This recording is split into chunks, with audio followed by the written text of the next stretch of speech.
हक सच समाज ते सियासत, धर्म करम फर्ज ही इबादत। यह है तुहाडी आवाज दी ताकत। Punjabi radio USA। Punjabi radio USA। Punjabi radio USA ਸੁਣ ਰਹੇ ਸਾਰੇ ਹੀ ਸਰੋਤਿਆਂ ਨੂੰ ਜੀ ਗੁਰਸਿਮਰਨ ਸਿੰਘ ਵੱਲੋਂ ਇੱਕ ਪਿਆਰ ਅਤੇ ਸਤਿਕਾਰ ਭਰੀ ਸਤਿ ਸ਼੍ਰੀ ਅਕਾਲ ਜੀ, ਅਤੇ ਤੁਹਾਨੂੰ ਸਾਰਿਆਂ ਨੂੰ ਜੀ ਆਇਆਂ ਨੂੰ ਆਖਦੇ ਹਾਂ।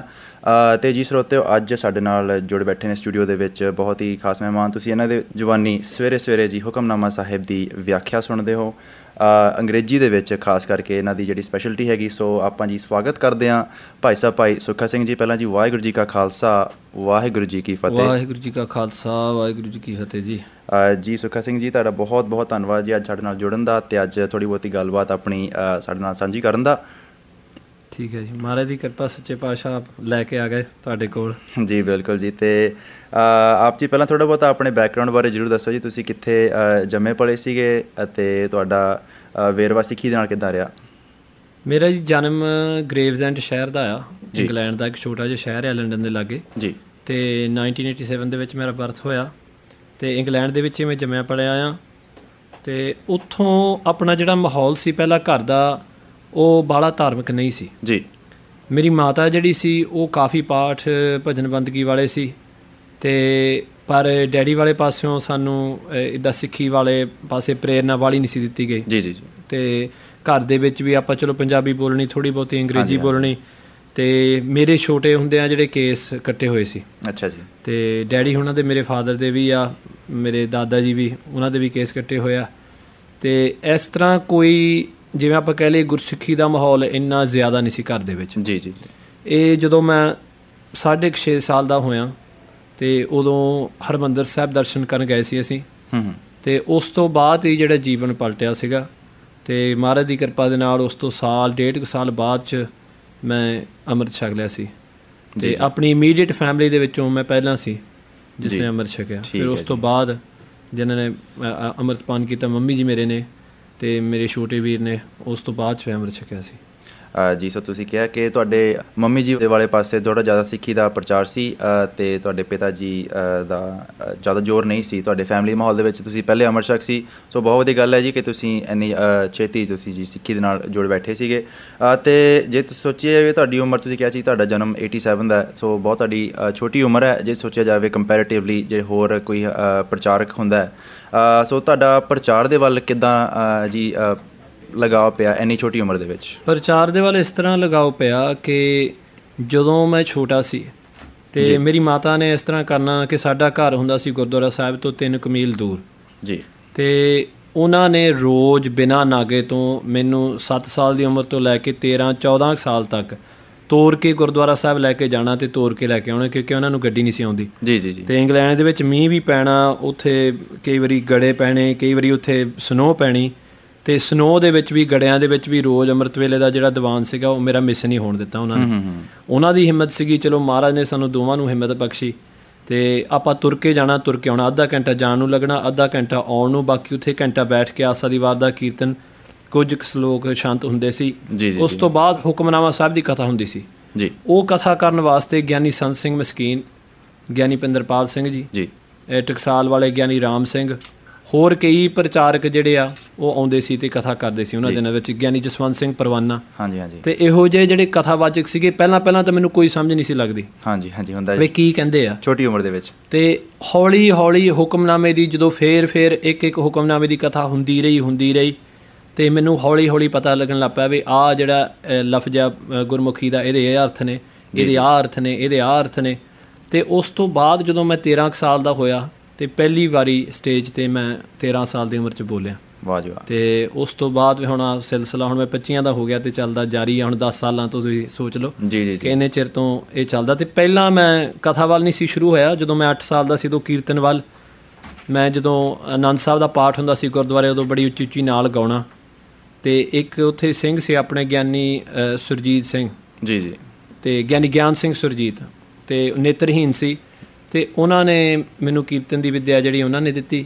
ਉਸ ਤੋਂ ਬਾਅਦ ਫਿਰ ਕਥਾ ਵਾਲੇ ਪਾਸੇ ਮੈਂ ਲੱਗਿਆ ਜੀ। ਬਹੁਤ ਵਧੀਆ ਜੀ, ਬਹੁਤ ਵਧੀਆ। ਅਤੇ ਜੇ ਗੱਲ ਕਰੀਏ ਜੀ, ਤੁਸੀਂ ਆਪਣਾ ਦੱਸਿਆ ਵੀ ਤੁਸੀਂ 13 ਸਾਲ ਦੀ ਉਮਰ ਦੇ ਵਿੱਚ ਪਹਿਲਾਂ ਤੁਸੀਂ ਬੋਲੇ ਸੀਗੇ, ਕੋਈ ਵੀ ਵਿਚਾਰ ਆਪਣੇ ਤੁਸੀਂ ਸਾਂਝੇ ਕੀਤੇ ਸੀ ਸੰਗਤ ਦੇ ਨਾਲ, ਅਤੇ ਨਿਆਣੇ ਜਿੱਦਾਂ ਆਪਾਂ ਸੋਚਦੇ ਹਾਂ ਵੀ ਅੱਜ ਕੱਲ੍ਹ ਇਸ ਲਗਾਅ ਦੇ ਵਿੱਚ ਬਹੁਤ ਘੱਟ ਪੈ ਰਹੇ ਨੇ, ਕਿ ਖਾਸ ਕਰਕੇ ਜੇ ਸੋਚੀਏ ਆਪਾਂ ਬਾਹਰਲੇ ਦੇਸ਼ਾਂ ਦੇ ਵਿੱਚ ਵੀ ਜ਼ਿਆਦਾ ਵੈਸਟਰਨ ਜਿਹੜਾ ਇਨਫਲੂਐਂਸ ਹੈ ਉਹਨਾਂ 'ਤੇ ਆ ਰਿਹਾ ਹੈਗਾ, ਸੋ ਉਹ ਸਿੱਖੀ ਦੇ ਵੱਲ ਬਹੁਤ ਘੱਟ ਜੁੜ ਰਹੇ ਨੇ। ਸੋ ਤੁਸੀਂ ਇਹਦੇ ਨਾਲ ਜੀ ਇੰਗਲਿਸ਼ ਦੀ ਵਿਆਖਿਆ ਵੀ ਸ਼ੁਰੂ ਕਰਨੀ ਕੀਤੀ ਹੈ, ਤਾਂ ਕਿ ਜਿਹੜੇ ਨਿਆਣੇ ਹੈ ਜਿਹੜੇ ਭਾਵੇਂ ਪੰਜਾਬੀ ਨਹੀਂ ਸਮਝ ਸਕਦੇ, ਪੰਜਾਬੀ ਬੋਲਦੇ ਨਹੀਂ, ਉਹਨਾਂ ਨੂੰ ਵੀ ਜਿਹੜਾ ਸਿੱਖੀ ਦਾ ਅਰਥ ਹੈਗਾ ਉਹਦੇ ਬਾਰੇ ਉਹਨਾਂ ਨੂੰ ਜ਼ਰੂਰ ਜਿਹੜੇ ਜੀ ਨੌਲੇਜ ਮਿਲੇ।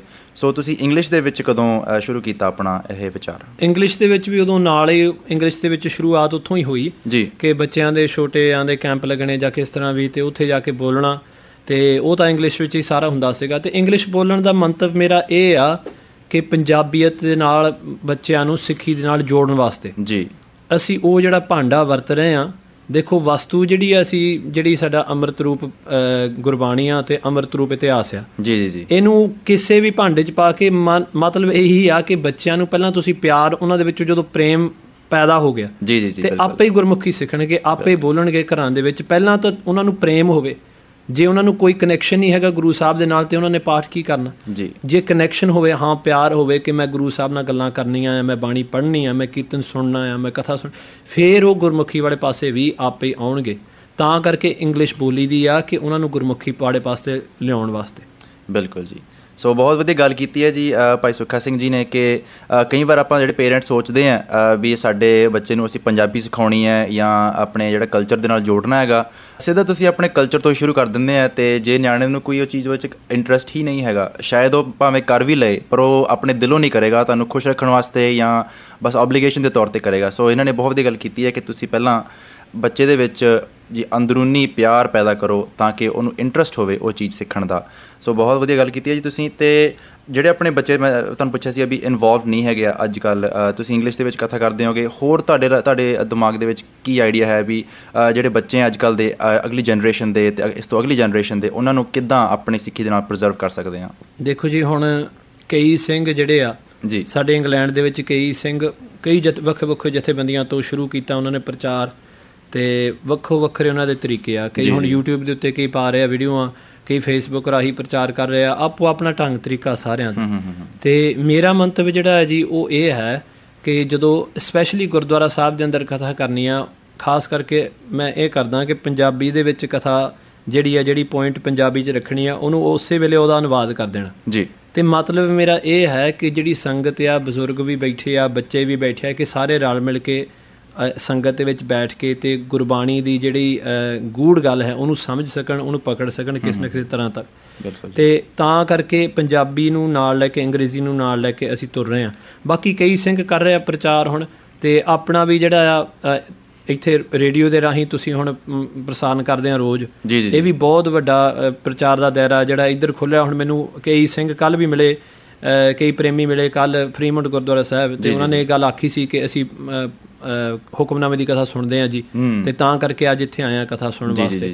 ਸੋ ਜਿੰਨਾ ਵੀ ਅਸੀਂ ਪ੍ਰਚਾਰ ਦਾ ਦਾਇਰਾ ਖੋਲ੍ਹ ਦਈਏ, ਦ ਮੋਰ ਵੀ ਓਪਨ ਅਪ, ਜਿੰਨਾ ਅਸੀਂ ਵੱਧਦੇ ਜਾਵਾਂਗੇ ਓਨਾ ਫਾਇਦਾ ਆ। ਯੂਟਿਊਬ ਹੋਵੇ, ਕੋਈ ਵੈਬਸਾਈਟ ਹੋਵੇ, ਆਪਣੇ ਰੇਡੀਓ ਸਟੇਸ਼ਨ ਹੋਣ, ਆਪਣੀ ਮੀਡੀਆ ਹੋਵੇ ਖਾਸ ਕਰਕੇ, ਅਤੇ ਉਹਦੇ ਰਾਹੀਂ ਫਿਰ ਪ੍ਰਚਾਰ ਬਹੁਤ ਫੈਲ ਸਕਦਾ। ਐਨੀ ਵੇ ਪੋਸੀਬਲ ਜਿਹੜੇ ਰਾਹੀਂ ਕਰ ਸਕਦੇ ਹੋ ਉਹ ਅਸੀਂ ਆਪਣਾ ਜ਼ੋਰ ਪੂਰਾ ਲਾ ਸਕੀਏ। ਬਿਲਕੁਲ ਜੀ। ਸੋ ਤੁਸੀਂ ਐਜ਼ ਏ ਪ੍ਰਚਾਰਕ, ਮੈਨੂੰ ਲੱਗਦਾ ਤੁਸੀਂ ਕਾਫੀ ਜਗ੍ਹਾ 'ਤੇ, ਕਾਫੀ ਵੱਖ-ਵੱਖ ਗੁਰਦੁਆਰਾ ਸਾਹਿਬ 'ਤੇ ਕਥਾ ਕੀਤੀ ਹੋਈ ਹੈਗੀ, ਅਤੇ ਤੁਹਾਨੂੰ ਕਿੱਦਾਂ ਲੱਗਦਾ ਵੀ ਕਿਹੜੇ ਦੇਸ਼ ਦੇ ਵਿੱਚ ਡਿਫਰੈਂਸ ਤਾਂ ਤੁਹਾਨੂੰ ਕੀ ਲੱਗਦੇ ਹੈਗੇ ਡਿਫਰੈਂਟ ਜਗ੍ਹਾ 'ਤੇ? ਹਾਂਜੀ, ਡਿਫਰੈਂਸ ਹਰੇਕ ਜਗ੍ਹਾ ਦੇ ਉੱਤੇ, ਹਰੇਕ ਗੁਰਦੁਆਰਾ ਸਾਹਿਬ ਦੇ ਅੰਦਰ ਵੱਖੋ ਵੱਖਰੇ ਖਿਆਲਾਂ ਦੇ ਸੰਗਤ ਹੁੰਦੀ ਹੈ ਜੀ ਜੀ ਜੀ। ਦੇਖੋ ਤੁਸੀਂ ਜਾਓਗੇ ਕਿਤੇ ਨਾ ਕਿਤੇ, ਪਰ ਇਹ ਆਪਣਾ ਮੰਤਵ ਇਹ ਹੁੰਦਾ ਕਿ ਆਪਾਂ ਰਲ ਮਿਲ ਕੇ ਇੱਕ ਜਿਹੜਾ ਗੁਰੂ ਨਾਨਕ ਪਾਤਸ਼ਾਹ ਜੀ ਦਾ ਸੰਦੇਸ਼ ਹੈ ਉਹਨਾਂ ਸਾਰਿਆਂ ਨੂੰ ਦੇ ਸਕੀਏ। ਬਿਲਕੁਲ ਜੀ। ਡਿਫਰੈਂਸ ਆਪਣੀ ਇਸ ਤਰ੍ਹਾਂ ਆ ਕਿ ਜਿੱਥੇ ਸਾਡੇ ਜ਼ਿਆਦਾ ਚਿਰ ਤੋਂ ਰਹਿ ਰਹੇ ਨੇ ਲੋਕ, ਅਤੇ ਉਹਨਾਂ ਦੇ ਜਿਹੜੇ ਬੱਚੇ ਆ ਉਹ ਥੋੜ੍ਹਾ ਜਿਹਾ ਕਈ ਵਾਰੀ ਜ਼ਿਆਦਾ ਸਿੱਖੀ ਵੱਲ ਨੂੰ ਹੋ ਜਾਂਦੇ ਆ, ਅਤੇ ਜਾਂ ਦੂਸਰੇ ਪਾਸੇ ਜ਼ਿਆਦਾ ਹੋ ਜਾਂਦੇ ਆ, ਬੈਲੈਂਸ ਘੱਟ ਰਿਹਾ। ਹਾਂਜੀ, ਬੈਲੈਂਸ ਉੱਥੇ ਘੱਟ ਰਹਿੰਦਾ। ਜਿੱਥੇ ਨਵੀਂ ਜਨਰੇਸ਼ਨ ਆਈ ਆ ਉਹ ਫਿਰ ਵੀ ਗੁਰਦੁਆਰਾ ਸਾਹਿਬ ਆ ਜਾਂਦੀ ਆ।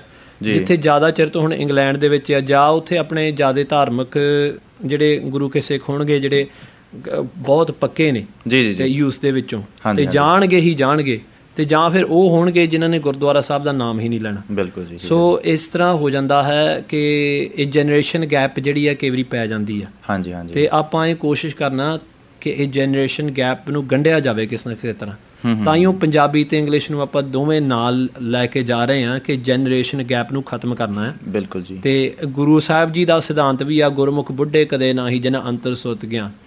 ਇਹਦੇ ਅੰਦਰ ਤਾਂ ਨਾ ਬਾਲਕ ਹੈ ਨਾ ਕੋਈ ਬਿਰਧ ਹੈ, ਇਹ ਇੱਕ ਸਮਾਨ ਜਿਹੜਾ ਗੁਰੂ ਦੀ ਗੱਲ ਨੂੰ ਪਕੜਦਾ ਹੈ, ਗੁਰੂ ਦੀ ਗੱਲ ਉੱਤੇ ਚੱਲਦਾ ਹੈ। ਤੇ ਸੋ ਸਿੱਖ ਸਖਾ ਬੰਦ ਹੈ ਭਾਈ ਜੇ ਗੁਰੂ ਕੇ ਭਾਣੇ ਵਿੱਚ ਹੈ, ਉਹ ਗੁਰੂ ਦਾ ਵੀਰ ਹੈ, ਗੁਰੂ ਦਾ ਭਰਾ ਹੈ। ਗੁਰੂ ਸਾਹਿਬ ਜੀ ਆਪ ਕਹਿੰਦੇ ਨੇ he is my brother, that person who follows. So ਇਸ ਕਰਕੇ ਹਾਂ, ਇਹ ਜਿਹੜੀਆਂ ਹੁੰਦੀਆਂ ਨਾ ਗੈਪ, ਜਨਰੇਸ਼ਨ ਗੈਪ ਦੀ ਗੱਲ ਹੁੰਦੀ ਆ, ਥਾਂ ਥਾਂ 'ਤੇ ਜਾਂਦੇ ਆ ਅਤੇ ਕਈ ਵਾਰੀ ਪ੍ਰਭਾਵ ਵੱਖਰਾ ਵੱਖਰਾ ਹੁੰਦਾ। ਹਾਂਜੀ ਹਾਂਜੀ। ਅਮਰੀਕਾ ਦੇ ਅੰਦਰ ਮੈਂ ਦੇਖਿਆ ਕਿ ਵੱਖਰੇ ਵੱਖਰੇ ਗੁਰਦੁਆਰਾ ਸਾਹਿਬਾਂ ਦੇ ਅੰਦਰ ਵੱਖਰਾ ਵੱਖਰਾ ਪ੍ਰਭਾਵ ਪੈਂਦਾ ਹੈ ਅਤੇ ਉਹ ਜਿਹੜਾ ਲਾਗਲਾ ਮਾਹੌਲ ਆ ਕਾਫੀ ਉਹ ਇਫੈਕਟ ਕਰਦਾ ਹੈ ਗੁਰਦੁਆਰਾ ਸਾਹਿਬ ਦੇ ਅੰਦਰ ਸਾਈਕੀ ਜਿਹੜੀ ਹੁੰਦੀ ਬੱਚਿਆਂ ਦੀ। ਅਤੇ ਪਰ ਚਲੋ ਆਪਣੀ ਕੋਸ਼ਿਸ਼ ਇਹੀ ਹੁੰਦੀ ਆ ਕਿ ਦੁਬਿਧਾ ਦੂਰ ਕਰੋ ਲਿਵਲਾਏ, ਜਿੰਨੀਆਂ ਵੀ ਹੋਰ ਗੱਲਾਂ ਨੇ ਉਹਨਾਂ ਨੂੰ ਪਰੇ ਰੱਖ ਕੇ ਜਿਹੜੀ ਲੈਵਲ 'ਤੇ ਬੱਚਾ ਗੱਲ ਸਮਝਦਾ, ਇਫ ਹੀ ਅੰਡਰਸਟੈਂਡਸ ਇੰਗਲਿਸ਼ ਦੈਨ ਫਿਰ ਆਲ ਸਪੀਕ ਇੰਗਲਿਸ਼ ਵਿਦ ਹਿਮ। ਜੇ ਉਹ ਪੰਜਾਬੀ ਥੋੜ੍ਹੀ ਸਮਝਦਾ ਹੈ ਤਾਂ ਪੰਜਾਬੀ ਵਿੱਚ ਸਮਝਾਵਾਂਗੇ, ਵਟਐਵਰ ਇਟ ਇਜ਼, ਜਿੱਥੇ ਵੀ ਉਹਦਾ ਲੈਵਲ ਆ ਜੀ। ਅਤੇ ਤਾਂ ਹੀ ਤਾਂ ਇਹ ਬੜੀ ਔਖੀ ਘਾਟੀ ਆ ਇੰਗਲਿਸ਼ ਅਤੇ ਪੰਜਾਬੀ ਵਾਲੀ ਜਿਹੜੀ ਆ। ਜਿਹੜੀ ਗੱਲ ਹੁਣ ਮੈਂ ਸਟੇਜ 'ਤੇ ਅਕਸਰ ਕਹਿੰਦਾ, ਜਿਹੜੀ ਗੱਲ ਪੰਜਾਬੀ ਵਾਲੇ ਪ੍ਰਚਾਰਕ ਨੇ ਅੱਧੇ ਘੰਟੇ 'ਚ ਕਹਿਣੀ, ਉਹ ਮੈਨੂੰ ਘੰਟਾ ਲੱਗਣਾ। ਜੀ ਜੀ ਜੀ। ਟਾਈਮ ਦੀ ਬੜੀ ਪਾਬੰਦੀ ਹੁੰਦੀ ਆ, ਚਲੋ ਉਹ ਵੱਖਰੀ ਗੱਲ ਆ। ਪਰ ਜਿਹੜੀ ਜਿੱਥੋਂ ਤੱਕ ਪਕੜਿਆ ਕਿਸੇ ਬੱਚੇ ਦੀ, ਸਾਨੂੰ ਸਟੇਜ 'ਤੇ ਬੈਠਿਆਂ ਜਾਂ ਉਹਨਾਂ ਨੂੰ ਮਿਲਦਿਆਂ ਇਹ ਅੰਦਾਜ਼ਾ ਲਾਉਣਾ ਪੈਂਦਾ ਅਤੇ ਚਲੋ ਮਹਾਰਾਜ ਦੀ ਕਿਰਪਾ ਸੱਚੇ ਪਾਤਸ਼ਾਹ ਕਰਾਈ ਜਾਂਦੇ ਆ। But I try to adapt to what is in front of me. If there is a child who has no understanding ਅਤੇ ਮੈਂ ਉੱਚੀ ਗੱਲ ਕਰੀ ਜਾਵਾਂ ਤਾਂ ਉਹਦਾ ਕੋਈ ਫਾਇਦਾ ਨਹੀਂ। I need to speak to the child on the level that they're at. So ਇਹੀ ਕੋਸ਼ਿਸ਼ ਕਰੀਦੀ ਆ ਅਸੈਸ ਕਰਕੇ ਇਸ ਸਿਚੁਏਸ਼ਨ ਨੂੰ ਕਿੱਥੋਂ ਕੁ ਤੱਕ ਆ ਅਤੇ ਉਸ ਹਿਸਾਬ ਨਾਲ ਬੋਲਿਆ ਜਾਵੇ। ਜੀ ਭਾਈ ਸਾਹਿਬ ਨੇ ਬਹੁਤ ਹੀ ਵਧੀਆ ਗੱਲ ਕੀਤੀ ਹੈ ਵੀ ਜਿਹੜਾ ਜਨਰੇਸ਼ਨਲ ਗੈਪ ਹੈਗਾ ਉਹਨੂੰ ਆਪਾਂ ਕੋਈ ਨਾ ਕੋਈ ਤਰੀਕੇ ਦੇ ਨਾਲ ਸੋਲਵ ਕਰਨਾ ਹੈ। ਕਿਉਂਕਿ ਜੀ ਮੈਂ ਜਿਹੜੇ ਇੱਥੇ ਨਿਆਣੇ ਉਹਨਾਂ ਨਾਲ ਵੀ ਮੈਂ ਰਹਿਣਾ, ਸੋ ਉਹਨਾਂ ਨਾਲ ਵੀ ਦੇਖਦਾ ਵੀ ਉਹਨਾਂ ਦਾ ਕੀ ਲੈਵਲ ਹੈਗਾ। ਕਈ ਜਿਹੜੇ ਹੁੰਦੇ ਆ ਜੀ ਬਿਲਕੁਲ ਹੀ ਵੈਸਟਰਨ ਜਿਹੜਾ ਜੀ ਕਲਚਰ ਹੈ ਉਹਦੇ ਨਾਲ ਜੁੜੇ ਹੋਏ ਹੈਗੇ, ਅਤੇ ਕਈ ਜਿਹੜੇ ਜ਼ਿਆਦਾ ਜੀ ਸਿੱਖੀ ਵੱਲ ਵੀ ਹੈਗੇ ਨੇ। ਅਤੇ ਜਿਹੜੇ ਗੈਪ ਵਾਲੇ ਹੈਗੇ ਉਹ ਬਿਲਕੁਲ ਭਾਈ ਸਾਹਿਬ ਨੇ ਗੱਲ ਸਹੀ ਕਹੀ ਹੈ ਵੀ ਜਿਹੜੇ ਹੁਣੀ ਆਏ ਨੇ ਜਾਂ ਜਿਨ੍ਹਾਂ ਦੇ ਫੈਮਲੀ 'ਚ ਜਿੱਦਾਂ ਪੰਜਾਬ ਵਾਲਾ ਜ਼ਿਆਦਾ ਮਾਹੌਲ ਹੈਗਾ, ਉਹਨਾਂ ਦਾ ਥੋੜ੍ਹਾ ਬੈਲੈਂਸ ਵੀ ਬਣਿਆ ਰਹਿੰਦਾ ਹੁੰਦਾ। ਪਰ ਐਕਸਕਲੂਸਿਵਿਟੀ ਦੀ ਗੱਲ ਹੁੰਦੀ ਹੈ ਕਈ ਵਾਰ ਵੀ, ਜਿਹੜੇ ਵੈਸਟਰਨ ਬੱਚੇ ਹੈਗੇ ਉਹ ਸੋਚਦੇ ਵੀ ਕਿਉਂਕਿ ਅਸੀਂ ਵੈਸਟਰਨ ਆ ਅਸੀਂ ਸਿੱਖੀ ਵੱਲ ਨਹੀਂ ਹੋ ਸਕਦੇ, ਜਾਂ ਜਿਹੜੇ ਜ਼ਿਆਦਾ ਸਿੱਖੀ ਵੱਲ ਨਾ ਕਹਿੰਦੇ ਸੋਚਦੇ ਅਸੀਂ ਵੈਸਟਰਨ ਵੱਲ ਨਹੀਂ ਹੋ ਸਕਦੇ। ਸੋ ਇਹ ਜਿਹੜਾ ਬੈਲੈਂਸ ਹੈਗਾ ਬਿਲਕੁਲ ਸਮਝਣਾ ਪੈਣਾ ਸਾਰਿਆਂ ਨੂੰ। ਬਿਲਕੁਲ ਜੀ।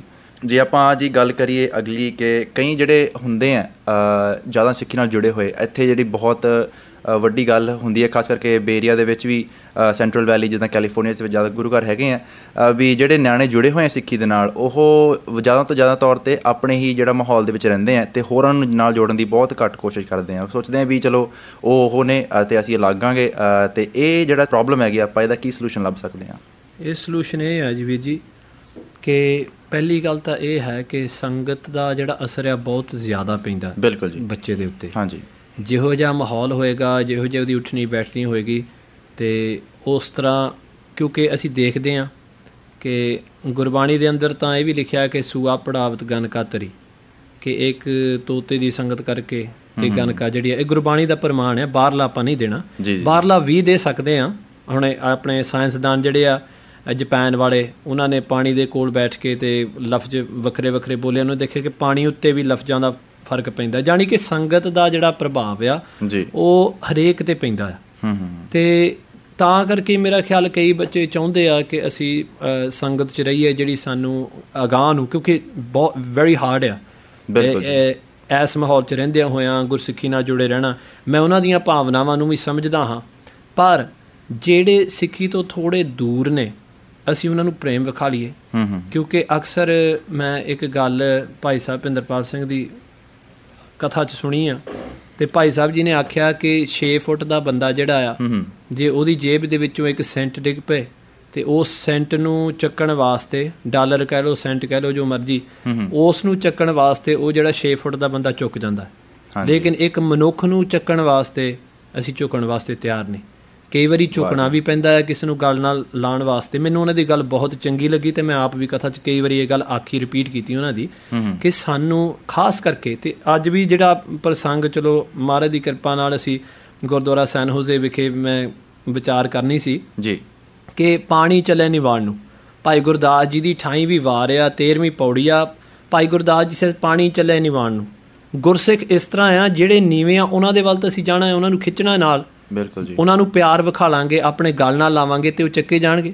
ਕੌਡੇ ਦੇ ਕੋਲ ਜਾ ਕੇ ਗੁਰੂ ਸਾਹਿਬ ਜੀ ਨੇ ਡੇਰੇ ਲਾਏ, ਸੱਜਣ ਦੇ ਕੋਲ ਗਏ ਮਹਾਰਾਜ, ਭੂਮੀ ਦੇ ਕੋਲ ਗਏ, ਨੂਰ ਸ਼ਾਹ ਯਾਦੂਕਰਨੀ ਦੇ ਕੋਲ ਗਏ, ਕਿੱਥੇ ਕਿੱਥੇ ਮਹਾਰਾਜ ਜੀ ਗਏ, ਜਿਹੜੀ ਜਗ੍ਹਾ 'ਤੇ ਅਸੀਂ ਕਹਿ ਸਕਦੇ ਵੀ ਇਹ ਹੋ ਹੀ ਨਹੀਂ ਸਕਦਾ, ਪਰ ਗੁਰੂ ਸਾਹਿਬ ਜੀ ਗਏ। ਹਾਂ, ਇਹ ਵੱਖਰੀ ਗੱਲ ਕਿ ਉਹ ਨਿਰੰਕਾਰੀ ਜੋਤ ਸੀ, ਪਰ ਸਾਡੇ ਕੋਲ ਵੀ ਨਿਰੰਕਾਰੀ ਬਾਣੀ ਆ, ਗੁਰੂ ਸਾਹਿਬ ਜੀ ਦੀ ਅਕਾਲੀ ਬਾਣੀ ਆ। ਅਤੇ we have to try as much as we can, ਕਿ ਮੇਨ ਗੱਲ ਇਹ ਆ ਕਿ ਪ੍ਰੇਮ ਵਿਖਾ ਲਓ। ਜੀ ਜੀ ਬਿਲਕੁਲ, ਪ੍ਰੇਮ ਨਾਲ ਤੁਸੀਂ ਦੁਨੀਆ ਜਿੱਤ ਸਕਦੇ ਹੋ। You can win people's hearts with love. ਜੇ ਤੁਸੀਂ ਪ੍ਰੇਮ ਵਿਖਾ ਲਓਗੇ, ਗੱਲ ਨਾਲ ਲਾਓਗੇ, ਅਤੇ ਫਿਰ ਸਭ ਕੋ ਉਮੀਦ ਹਮ ਆਪਨ ਕੀਨਾ ਹਮ ਸਭਨਾ ਕੇ ਸਾਜਨ। ਪਹਿਲਾਂ ਇਹ ਗੱਲ ਪ੍ਰੇਮ ਵਿਖਾ ਲਈਏ। ਜੀ ਬਿਲਕੁਲ ਜੀ। ਮੈਨੂੰ ਇੱਕ ਮੇਰੇ ਦੋਸਤ ਨੇ ਵੀ ਗੱਲ ਕਹੀ ਸੀ ਕਿ religion is a game of love, right. So ਜੇ ਪਿਆਰ ਨਾਲ, ਇਹਨਾਂ ਨੇ ਭਾਈ ਸਾਹਿਬ ਜੀ ਨੇ ਕਿਹਾ ਵੀ ਪਿਆਰ ਦਿਖਾਓਗੇ ਤਾਂ ਵਧੀਆ, ਤਾਂ ਕਿ ਜਿਹੜੇ ਲੋਕ ਹੈਗੇ ਉਹਨਾਂ ਨੂੰ ਵੀ ਜ਼ਿਆਦਾ ਲਗਾਓ ਮਿਲਦਾ ਹੈਗਾ। ਜੇ ਤੁਸੀਂ ਨਫ਼ਰਤ ਦੇ ਤੌਰ 'ਤੇ ਜਾਓਗੇ, ਫੋਰਸ ਕਰੋਗੇ ਕਿਸੇ ਨੂੰ ਕੋਈ ਖਿਆਲਾਤ ਦੇ ਨਾਲ, ਉਹ ਵੀ ਬਹੁਤ ਨੈਗੇਟਿਵ ਇੰਪੈਕਟ ਪੈਂਦਾ। ਸੋ ਹਰੇਕ ਚੀਜ਼ ਦੇ ਨਾਲ ਪ੍ਰੇਮ ਵਰਤਣਾ ਬਹੁਤ ਜ਼ਰੂਰੀ ਹੈ। ਬਹੁਤ ਵਧੀਆ ਗੱਲਬਾਤ ਕੀਤੀ ਹੈ ਭਾਈ ਸਾਹਿਬ ਜੀ ਨੇ। ਅਤੇ ਭਾਈ ਸਾਹਿਬ ਜੀ, ਜਿਹੜੀ ਅੱਜ ਦੀ ਜਨਰੇਸ਼ਨ ਹੈਗੀ, ਸੋਚਿਆ ਜਾਵੇ ਖਾਸ ਕਰਕੇ ਬਾਹਰਲੇ ਮੁਲਕਾਂ ਦੇ ਵਿੱਚ ਜਿੱਥੇ ਜਿਹੜੀ ਪਾਪੂਲੇਸ਼ਨ ਹੈਗੀ ਬਹੁਤ ਡਾਈਵਰਸ ਹੁੰਦੀ ਹੈਗੀ, ਵਿਆਹਾਂ ਦਾ ਚੱਕਰ ਜੀ ਚੱਲਦਾ ਰਹਿੰਦਾ ਫੈਮਲੀਆਂ ਦੇ ਵਿੱਚ। ਕਈ ਜਿਹੜੀ ਫੈਮਲੀਆਂ ਬਹੁਤ ਦੁਖੀ ਹੋ ਜਾਂਦੀਆਂ ਹੈਗੀਆਂ ਕਿ ਸਾਡਾ ਬੱਚਾ ਸਾਡੀ ਗੱਲ ਨਹੀਂ ਮੰਨਦਾ, ਜਾਂ ਉਹਨਾਂ ਦੇ ਖਿਆਲਾਤ ਸਾਡੇ ਨਾਲ ਮਿਲਦੇ ਨਹੀਂ ਹੈਗੇ। ਸੋ ਤੁਹਾਡਾ ਕੀ ਖਿਆਲ ਹੈ ਵੀ ਜਿਹੜਾ ਸਿੱਖੀ ਦਾ ਆਈਡੀਅਲ ਵਿਆਹ ਦੇ ਬਾਰੇ ਵਿਚਾਰ ਹੈ, ਵੀ ਕਿਸ ਤਰੀਕੇ ਦੇ ਨਾਲ ਜਿਹੜਾ ਜੀ ਪਾਰਟਨਰ ਹੋਣਾ ਚਾਹੀਦਾ ਹੈਗਾ ਇਨ ਸਿੱਖੀ ਆਈਡੀਅਲੀ? ਦੇਖੋ ਜੀ, ਗੁਰਬਾਣੀ ਦੇ ਅੰਦਰ 3 ਤਰ੍ਹਾਂ ਦੇ ਵਿਆਹ ਜਿਹੜੇ ਆ ਲਿਖੇ ਹੋਏ ਨੇ ਜੀ। ਇੱਕ ਜੋ ਸਾਰਿਆਂ ਦਾ ਹੁੰਦਾ, ਇੱਕ ਜੋ ਕਈਆਂ ਦਾ ਹੁੰਦਾ, ਅਤੇ ਇੱਕ ਜਿਹੜਾ ਆ ਉਹ ਵਿਰਲੇ ਵਿਰਲੇ ਦਾ ਹੁੰਦਾ। ਪਹਿਲਾ ਵਿਆਹ ਤਾਂ ਉਹ ਆ ਮੌਤ ਨਾਲ ਜਿਹੜੀਆਂ ਲਾਵਾਂ ਅਸੀਂ ਲੈਣੀਆਂ, ਜਿੱਤ ਦੇ ਹਾੜੇ ਧਨਵਰੀ ਸਾਹੇ ਲਏ ਲਿਖਾਏ। ਲੰਬੀ ਵਿਚਾਰ ਨੂੰ ਆਪਾਂ ਛੋਟਾ ਕਰੀਏ, the first marriage is to death. Everybody is going to marry death one day. ਬਿਲਕੁਲ ਜੀ। ਦੂਜਾ ਜਿਹੜਾ ਕਈਆਂ ਦਾ ਹੁੰਦਾ ਉਹ ਆਪਣਾ Anand Karaj, the wedding ceremony. ਕਈਆਂ ਦਾ ਨਹੀਂ ਹੁੰਦਾ, ਕਈਆਂ ਦਾ ਹੁੰਦਾ। It happens in the world, mostly people get married. ਅਤੇ ਜਿਹੜਾ ਤੀਜਾ ਆ ਉਹ ਜਗ ਮੈਂ ਉੱਤਮ ਕਾਢੀਏ ਵਿਰਲੇ ਕਈ, ਕਿ ਜਿੱਥੇ ਵਾਹਿਗੁਰੂ ਅਕਾਲ ਪੁਰਖ ਲਾੜਾ ਆ ਅਤੇ ਆਤਮਾ ਜਿਹੜੀ ਆ ਉਹ ਲਾੜੀ ਬਣ ਕੇ, ਅਤੇ ਉਹ ਆਨੰਦ ਕਾਰਜ ਜਿਹੜਾ ਉਹ ਵੱਖਰਾ ਹੀ ਆ। ਜੀ ਜੀ। And that happens only for a few people having a marriage with God himself. ਪਰ ਜਿਹੜੀ ਆਪਣੇ ਫਿਜ਼ੀਕਲ ਜਿਹੜਾ ਆਨੰਦ ਕਾਰਜ ਦੀ ਗੱਲ ਜਿਹੜੀ ਆ, ਪਤੀ ਪਤਨੀ ਦੀ ਜਿਹੜੀ ਗੱਲ ਆ, ਉਹਦੇ ਵਿੱਚ ਗੁਰੂ ਸਾਹਿਬ ਜੀ ਨੇ ਸਾਨੂੰ ਦੋਵਾਂ ਨੂੰ ਇਹ ਉਪਦੇਸ਼ ਦਿੱਤਾ ਆ ਕਿ ਕਈ ਵਾਰੀ ਅਸੀਂ ਕਹਿੰਦੇ ਹਾਂ ਕਿ ਜੀ ਬੱਚੀ ਨੂੰ ਉਪਦੇਸ਼ ਦਿੱਤਾ ਆ, ਬੱਚੇ ਨੂੰ ਵੀ ਉਪਦੇਸ਼ ਦਿੱਤਾ ਹੈ ਗੁਰਬਾਣੀ ਦੇ ਵਿੱਚ। ਕਾ ਗਾਲ ਆਇਓ ਪੂਛ, ਪਰ ਵੇਲ ਨਾ ਜੋਹੀ ਕੰਤ ਤੂੰ। ਜੀ, ਇਹਦੇ ਇਹ ਅਰਥ ਨੇ, ਗੁਰੂ ਗ੍ਰੰਥ ਸਾਹਿਬ ਜੀ ਦਾ ਪ੍ਰਮਾਣ ਆ, if you call yourself a husband, do not look another grape wine.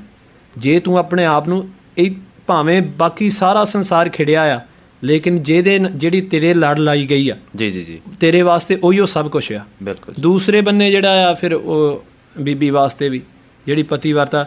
The idea of marriage in Sikhi is not just a marriage of two physical bodies. ਉਹ ਹੋ ਸਕਦਾ ਆ, ਕਈਆਂ ਦਾ ਹੋਇਆ, ਕਈ ਹੋਰ ਧਰਮਾਂ ਦੇ ਵਿੱਚ ਵੀ ਇਹ ਗੱਲ ਹੁੰਦੀ ਹੈ, ਪਰ ਨਹੀਂ, ਇੱਥੇ ਇੱਕ ਮੇਲ ਹੁੰਦਾ, ਅੰਦਰਲਾ ਮੇਲ, ਬਾਹਰਲਾ ਮੇਲ, ਤੁਹਾਡੀ ਰੋਜ਼ ਦੀ ਉਹ ਸੰਗਤ ਬਣ ਜਾਏ। Your marriage is there to give you a lift. Every day your partner should be your own ਸੰਗਤ। ਤੁਹਾਡੇ ਘਰ ਦੇ ਅੰਦਰ ਗੁਰਦੁਆਰਾ ਹੋਵੇ, ਤੁਹਾਡੀ ਆਪਣੀ ਸੰਗਤ ਹੋਵੇ। The way that we think mainly is looking on outer things, ਕਿ ਬਾਹਰਲਾ ਮੇਲ ਹੋਵੇ, ਅੰਦਰਲਾ ਤਾਲਮੇਲ ਹੋਵੇ, ਤਾਂ ਕਿ ਸਾਡਾ ਘਰ ਹੀ ਸੰਗਤ ਬਣ ਜਾਵੇ। If your house becomes a gurdwara, and by a gurdwara I mean taking in all the positive things of Gursikhi, if your house becomes a gurdwara, if both of you are encouraging each other, that is the way it's going to work. That is the ideal of marriage within the Sikh understanding.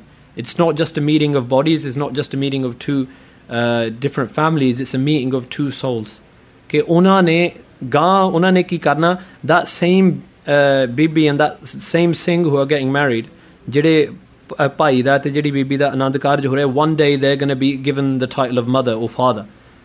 ਇਹ ਬੜੀਆਂ ਤਿਆਰੀਆਂ ਆ, ਬੜੀ ਜਿਹੜੀ ਗੂੜ ਗੱਲ ਮਹਾਰਾਜ ਨੇ ਸਾਨੂੰ ਦਿੱਤੀ ਆ ਕਿ to make the foundations ਪੱਕੇ. If we don't make our foundations ਪੱਕੇ, then Guru Sahib Ji says ਆਪਣੀ ਖੇਤੀ ਰੱਖ ਲੈ, ਕੂੰਜ ਪੜੇਗੀ ਖੇਤ. If you don't look after your ਖੇਤੀ, then one day the birds will come from outside and they will mess up your fields.